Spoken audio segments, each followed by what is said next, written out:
আম্মাজান খাদিজাতুল কুবরা আত-তাহেরা রাদিয়াল্লাহু তাআলা আনহাকে বিষ্ণু ইসলাম এত ভালোবাসতেন, তিনি বলতেন রুজিকতু হুব্বাহা, আমি খাদিজার ভালোবাসাকে আল্লাহর পক্ষ থেকে রিজিক হিসেবে পেয়েছি।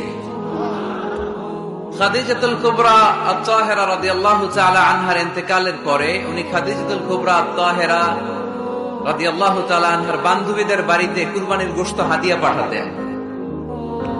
আম্মাজান আয়েশার সামনে যখন তিনি বলতেন যে খাদিজা এমন ছিল, এমন ছিল, এমন ছিল, আম্মাজান আয়েশা রাদিয়াল্লাহু তাআলা আনহা রেগে যেতেন, বলতেন আমরা কত সুন্দরী, আমাদের কথা কন না কেন? ওই যে কত আগে আপনার প্রথম স্ত্রী, শুধু তার কথা বলেন কেন? বিষ্ণু বলতেন খাদিজা আমার দুঃখের দিনের সঙ্গিনী, তোমরা আমার সুখের দিনের সঙ্গিনী। সুবহানাল্লাহ পড়ো। সুবহানাল্লাহ। একটা নারীকে আল্লাহ তাআলা আরশের উপর থেকে সালাম জানিয়েছেন, ওই নারীটার নাম হচ্ছে খাদিজা। বিষ্ণু ইসলামকে সব সময় সান্ত্বনা জুগিয়েছেন, সাহস জুগিয়েছেন। এজন্য আমি বোনদেরকে প্রায় বলি হাজবেন্ডদেরকে সাহস যোগাবেন।